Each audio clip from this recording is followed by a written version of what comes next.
পাঁচ ওয়াক্ত ফরজ নামাজের পরে হাত তুলা দিয়ে দোয়া করা জায়েজ আছে কিনা, আর যদি রাসূল সাল্লাল্লাহু আলাইহি সাল্লাম যদি দোয়া নাও করতেন তাইলে এখন দোয়া করলে কোনো সমস্যা হইব কিনা?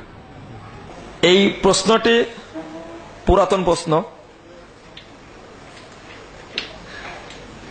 বহু আগে থেকেই এই প্রচলিত নিয়মটি চলে আসছে।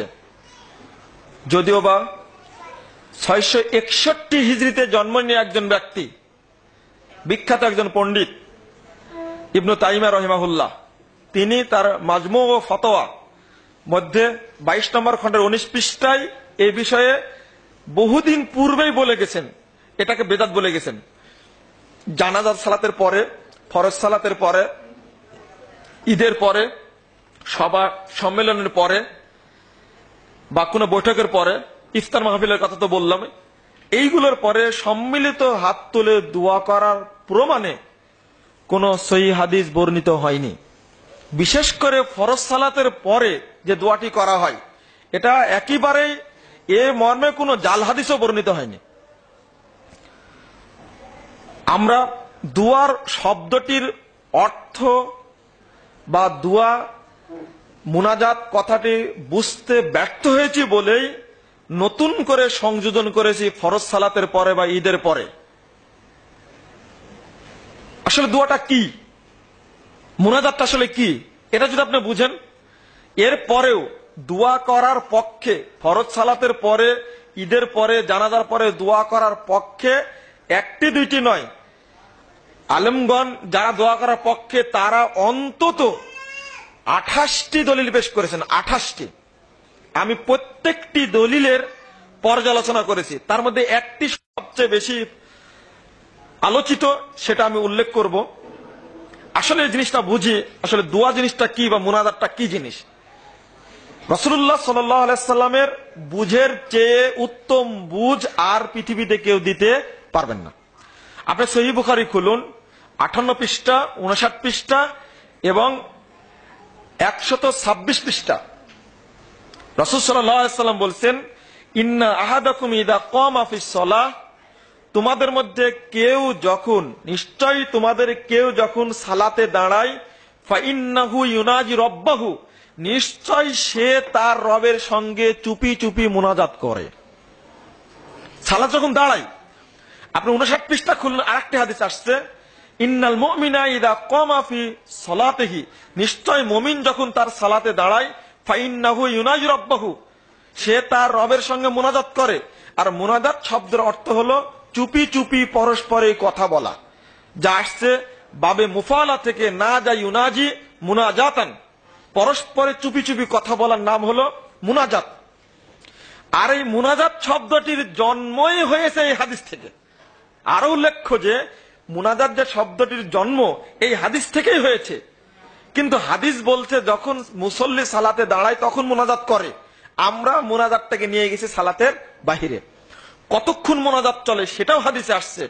রাসূল সাল্লাল্লাহু আলাইহি ওয়াসাল্লাম বলছেন, ইন্না আহাদাকুম ইযা কামা ফিস সালাহ, নিশ্চয় তোমাদের কেউ যখন সালাতে দাঁড়াবে, ফালা ইয়াবসুক আমামাহু, সেজন্য তার সামনে থুতু নিক্ষেপ না করে, কারণ ফাইন্নাহু ইউনাজিল্লাহ, কারণ এখন সে আল্লাহর সঙ্গে চুপি চুপি কথা বলছে। মা দামা মুসাল্লাহু, কতক্ষণ কথা বলবে, যতক্ষণ সে সালাতের মধ্যে রত থাকবে। তাহলে বোঝা যাচ্ছে সালাত শুরু থেকে নিয়ে সালাম ফেরানোর আগ পর্যন্ত মুনাজাত চলে। এর পরেও আরো কত পরিষ্কার মুনাজাতটা কিভাবে হয়। আপনি সহিহ মুসলিম খুলুন, প্রথম খণ্ডের 169 এবং 70 পৃষ্ঠায় হাদিস বর্ণিত হয়েছে। এটা হাদিসে কুদসি, আল্লাহ রাসূল বলছেন, ক্বাল আল্লাহু তাআলা, আল্লাহ তাআলা বলছেন এই মর্মে যে ইযা ক্বালাল আবদু, আল্লাহ রাসূল বলছেন সাল্লাল্লাহু আলাইহি ওয়াসাল্লাম, কসমতু সালাতা বাইনি ওয়া বাইনা আবদিন ইসতাইন, সালাতকে আমি দুভাগে ভাগ করেছি, এক ভাগ আমার, এক ভাগ বান্দার। কিভাবে? ইযা ক্বালাল আবদু আলহামদুলিল্লাহি রাব্বিল আলামিন, বান্দা সালাতে দাঁড়িয়ে যখন বলে আলহামদুলিল্লাহি রাব্বিল আলামিন, তখন আল্লাহ রাব্বুল আলামিন বলেন যে হামিদানি আব্দি, আমার বান্দা আমার প্রশংসা করলো।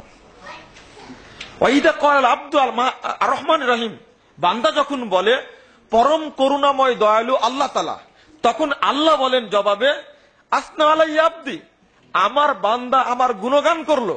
ওয়াইদা ক্বালা মালিক ইয়াউমিদ্দিন, যখন বান্দা বলে বিচার দিবসের মালিক একমাত্র আল্লাহ, তখন আল্লাহ জবাব বলেন মাজ্জাদানি আব্দি, আমার বান্দা আমাকে সম্মান দান করলো। বলুন তো, এই যে বান্দা একটা চাচ্ছে, আল্লাহ তার অপোজিটে দিচ্ছেন বা জবাব দিচ্ছেন। পুরো সালাতটি এইভাবে মুনাজাত, 7টি স্থানে মুনাজাত হয়। হাত বেঁধে রুকুতে গিয়ে, রুকু থেকে উঠে সেজদায় গিয়ে, সেজদা থেকে উঠে তাশাহুদে, এবং শেষ রাকাতে কখনো যখন আমরা কুনুতে নাজেলা পড়ি বা কুনুতুল বেতেল পড়ি, তখন রুকুর পরে বা রুকুর আগে আমি আমার হাত তুলে দোয়া করি। এটা একটা স্থান। সর্বশেষ স্থান মুনাজাতের তাশাহুদ, শেষ তাশাহুদে বসে। সহিহ বুখারী 115 পৃষ্ঠা হাদিস খুলুন। রাসূল সাল্লাল্লাহু আলাইহি ওয়াসাল্লাম বলেছেন, সুম্মা লিয়াতাখায়্যার মিনাদ দুআ মা আজাবাহু আলাইহি। তাশাহুদ শেষ, দরুদ শেষ, এর পরে মুসল্লির যত ইচ্ছা তত জনে দোয়া করে যা তার প্রয়োজন। আর এই হাদিসটি উল্লেখ করার আগে ইমাম বুখারী অধ্যায় রচনা করছেন আর দুআউ ক্বাবলা সালাম, সালামের পূর্বে দোয়া, ওয়া যিকরু বাদা সালাত, এরপরে অধ্যায় রচনা করেছেন জিকির হবে সালাতের পরে, দোয়া সালামের আগে হতে হবে। সম্মানিত উপস্থিতি, হয়তো পরিষ্কার হয়েছেন যে মুনাজাতটা হবে সালাতের ভিতরে। আমি এখনো বলিনি যে একাকী হাত তুলে দোয়া করা যাবে না। আপনি সালাতের পরে একাকী হাত তুলে দোয়া করুন, কেউ নিষেধ করবে না।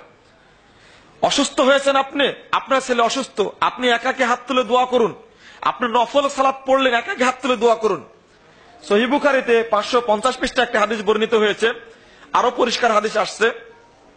সেটা হলো ফিকহুস সিরা, সহিহ ফিকহুস সিরা আলবানী রাহিমাহুল্লাহ এই গ্রন্থের 51 পৃষ্ঠা একটা হাদিস বর্ণিত হয়েছে সহিহ সনদে। আল্লাহ রাসূল যখন মক্কায় কাবা ঘরে সেজদা দিয়েছিলেন, তখন আবু জেহেলরা এসে উঠে ভুঁড়ি চাপিয়ে দিয়েছিলেন, দেয়নি? তখন আয়েশা ফাতেমা রাদিয়াল্লাহু আনহা তিনি এসে সেখান থেকে ভুঁড়িটা নামিয়ে দিলেন। রাসূল সাল্লাল্লাহু আলাইহি ওয়াসাল্লাম মাথা উঠিয়ে হাত তুলে দোয়া করেছিলেন তখন, আল্লাহুম্মা আলাইকা বিকুরাইশ, আল্লাহুম্মা আলাইকা বিকুরাইশ। এই সালাতটা ছিল নফল সালাত, আপনি হাত তুলে দোয়া করতে পারেন। রাসূল সাল্লাল্লাহু আলাইহি ওয়াসাল্লাম একটা হাদিস বর্ণিত হয়েছে আবু দাউদ প্রথম খণ্ডের 209 পৃষ্ঠায়, ইন্না রাব্বাকুম হাইয়ুন কারীমুন, তোমাদের রব লজ্জাশীল সম্মানিত, ইদা রাফাআল আবদু ইয়াদাইহি লাম ইয়ারুদ্দুহা সিফরান, যখন কোন বান্দা দুখানা হাত আল্লাহর কাছে তুলে দোয়া করে, আল্লাহ রাব্বুল আলামিন তার খালি হাত ফেরত দেন না। তাহলে বোঝা যাচ্ছে হাত তুলে দোয়া করা যাবে, একাকী হাত তুলে দোয়া করুন আপনি, কেউ আপনাকে নিষেধ করবে না। তবে একটা কথা বলে দিই, হাত মুখে মাসা করা যাবে না।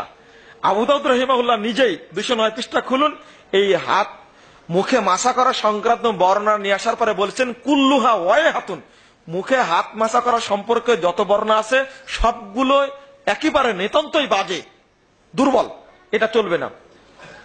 আরো উল্লেখ্য যে আপনি জানাজার পরে, জানাজাটাই দোয়া, এরপরে মৃত্যু ব্যক্তি কবরে রাখার পরে আপনি বলতে পারেন এই মর্মে, তাকে বলতে আল্লাহুম্মা গফির লাহু ওয়া সাব্বিতহু, এতটুকু বলতে পারেন। এটা সবাই বলবে, শুধু ইমাম বলবে রব্বানা আতিনা ফিদ দুনিয়া হাসানা আর সবাই আমিন বলবে এমনটা নয়। হাদিসে আসছে 31 পৃষ্ঠায় বলছেন যে ইস্তাগফিরু লি আখিকুম, তোমরা তোমাদের ভাইয়ের জন্য ইস্তেগফার করার কামনা করো। আমরা সবাই মিলে বলবো আল্লাহুম্মা গফির লাহু ওয়া সাব্বিতহু। আরো দোয়া আছে, সেটা আমি পড়তে পারি। এই সাথে আরেকটি কথা বলবো, আপনি যখন কবর জিয়ারত করতে যাবেন বা এই রমাদান মাসে ঐক্যবদ্ধভাবে দলবদ্ধভাবে বিভিন্ন গোরস্থানে গিয়ে দোয়া করা হয়, যে কথাটি, যে বিধানটি আসলে ঠিক নয়, এই রেওয়াজটি ঠিক নয়। আপনি বছরে যে কোনো সময়, রাত্রি বা দিনে যে কোনো সময় কবরস্থানে গিয়ে আপনার আব্বার জন্য, আপনার আম্মার জন্য হাত তুলে দোয়া করতে পারবেন। রাসূল সাল্লাল্লাহু আলাইহি ওয়াসাল্লাম বাকিউল গরকাদে গিয়ে একই দিনে 3 বার হাত তুলে দোয়া করেছেন। পাশে জিবরিল আছেন, কিন্তু জিবরিল তো হাত তোলেননি। আপনি খুলুন সহিহ মুসলিম প্রথম খণ্ডের 313 পৃষ্ঠার হাদিস, আল্লাহ রাসূল কবর জিয়ারত করতে গিয়ে হাত তুলে দোয়া করেছেন। কবরস্থানে গিয়ে আপনি একাকী হাত তুলে দোয়া করুন। আপনি সকালে যান, বিকেলে যান, রাত্রি যান, যে কোনো সময় যেতে পারবেন, কিন্তু ঘটা করে 27 রমাদানে বা যে কোনো সময়ে সবাইকে নিয়ে কবরস্থানে দোয়া করতে যেতে হবে। এটা প্রচলিত নিয়মটা সুন্নাহ বিরোধী, সুন্নাতে এটা পাওয়া যায় না।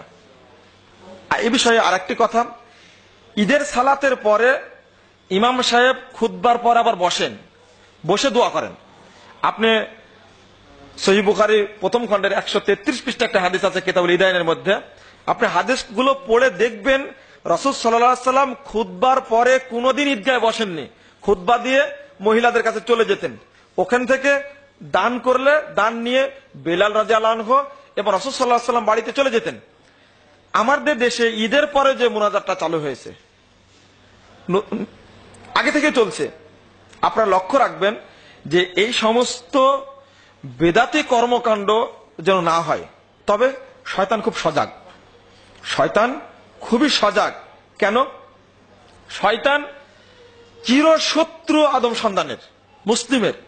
শয়তান কখনোই চায় না যে মুসলিম বান্দার ইবাদত আল্লাহর দরবারে কবুল হোক। শয়তান ইবাদত করায় নাই, শেষে বলে এমন একটা কাজ করতে ইবাদত যেন নষ্ট হয়ে যায়। যদি কোনো ব্যক্তি বেদাতি আমল করে তাহলে আল্লাহ তার আমলটা কবুল করবেন না। সহিহ মুসলিমের হাদিস 441 পৃষ্ঠা আপনি খুলেন এবং সহিহ বুখারী 251 পৃষ্ঠা, আল্লাহ রাসূল বলছেন যে বেদাতি ব্যক্তির আমল কোন ফরজ ইবাদত কবুল করেন না, নফল ইবাদত কবুল করেন না। আজকের অবস্থাটা তাই হয়েছে। বিবাহ মাজলিস হয়, সেখানে সুন্নতি দোয়া আছে, বারাকাল্লাহু লাকা ওয়া বারাক আলাইকুমা ওয়া জামা বাইনাকুমা ফি খায়র। এই দোয়াটি অধিকাংশ ইমামেরই মুখস্থ নাই। এটা পড়ে বিবাহ মাজলিস শেষ করতে হবে, অত সেখানেও হাত তুলে দোয়া করা হচ্ছে। বৈঠক শেষ হবে, এখন কোন দোয়া পড়বো? রাসূল সাল্লাল্লাহু আলাইহি সাল্লাম বলছেন, দোয়া পড়েছেন আপনি তিরমিজি 2য় খণ্ড 181 পৃষ্ঠায়, সুবহানাকাল্লাহুম্মা বিহামদিকা আশহাদু আল্লা ইলাহা ইল্লা আনতা আস্তাগফিরুকা ওয়া আতুবু ইলাইকা। আল্লাহ রাসূল বলছেন যে ব্যক্তি এই দোয়া পড়ে মজলিস ত্যাগ করবে, যত পাপ হয়েছে আল্লাহ সমস্ত পাপ ক্ষমা করে দিবেন। শুধু তাই নয়, এই বৈঠকে যত নেকি হয়েছে সেই নেকিকে মোহর করে আল্লাহর দরবারে পৌঁছে দেওয়া হয়, যেন নেকি কোনোদিন নষ্ট না হয়। অথচ দোয়াটি পড়ি না, আমরা কি করি? দলবদ্ধ হাত তুলে দোয়া করে শেষ করে দিই। আরো ট্র্যাডিশন যোগ হয়েছে টিভিতে, রেডিওতে মুনাজাত করা। সেটা হলো বছরে 2 বার জানুয়ারি মাসে টঙ্গীর ময়দানে যে আখেরি মুনাজাতটা হয়। আকীদাগত ত্রুটি এটা, আমূলগত ত্রুটি এটা। এই মুনাজাতের জন্যই আমাদের দেশের এমপি, মন্ত্রী, মিনিস্টার ইত্যাদি আমলা তারা গিয়ে সেখানে উপস্থিত হয়, সরকারি আমলাগুলো। কারণ বক্তব্য তারা শুনবে না, শুধু একটু ফয়েজ নিবে দুয়ার। এটা বর্তমান বিশ্বের ফরজ সালাতের পরে, বৈঠকের পরে এই দলবদ্ধ মুনাজাতটা হলো বর্তমান বিশ্বের সবচেয়ে বড় বেদাত। এটা আমার দৃষ্টিতে আমি মনে করি। পরের প্রশ্ন বলেন, রাসূল সাল্লাল্লাহু আলাইহি ওয়াসাল্লামের যুগে দোয়া ছিল না, আজকে করলে সমস্যা আছে কিনা? মুহাম্মদ রাসূলুল্লাহ সাল্লাল্লাহু আলাইহি ওয়াসাল্লাম শ্রেষ্ঠ মানুষ। আল্লাহ বলেছেন, লাকাদ কানা লাকুম ফি রাসূলিল্লাহি উসওয়াতুন হাসানা। তোমাদের জন্য সর্বোত্তম আদর্শ হলেন রাসূল মুহাম্মদ সাল্লাল্লাহু আলাইহি ওয়াসাল্লাম। সূরা আহজাব 21 নম্বর আয়াত। রাসূল সাল্লাল্লাহু আলাইহি ওয়াসাল্লাম যে জিনিসটা দিয়ে যাননি, আপনি কি সেই জিনিসটাকে উত্তম মনে করেন? যদি মনে করেন তাহলে কি রাসূল সাল্লাল্লাহু আলাইহি ওয়াসাল্লামকে ছোট করা হলো না বড় করা হলো? ছোট করা হলো নিঃসন্দেহে। শুধু আজকের জন্য নয়, কিয়ামত পর্যন্ত কোন মুহাদ্দিস, কোন ফকি, কোন মুফতি, কোন মুহাদ্দিস যেই হোক, কোন আলেম, খতিব, বক্তা যেই হন না কেন, দার্শনিক, মনীষী, বৈজ্ঞানিক, রাষ্ট্রবিজ্ঞানী যেই হন না কেন, মুহাম্মদ সাল্লাল্লাহু আলাইহি ওয়াসাল্লামের উপরে কিয়ামত পর্যন্ত যদি কাউকে প্রাধান্য দেওয়া হয়, ওই ব্যক্তি প্রকৃত মুসলিম থাকবে না। শুধু দোয়ার ক্ষেত্রে নয়, যে কোনো ক্ষেত্রে আমাকে প্রাধান্য দিতে হবে মুহাম্মদ রাসূলুল্লাহ সাল্লাল্লাহু আলাইহি ওয়াসাল্লামকে। Of all the religious personalities of the world, Muhammad was the most successful. Life of Muhammad encyclopedia ব্রিটেনিকার মধ্যে আলোচনা করতে গিয়ে শেষ উপসংহার কথা, পৃথিবীর বুকে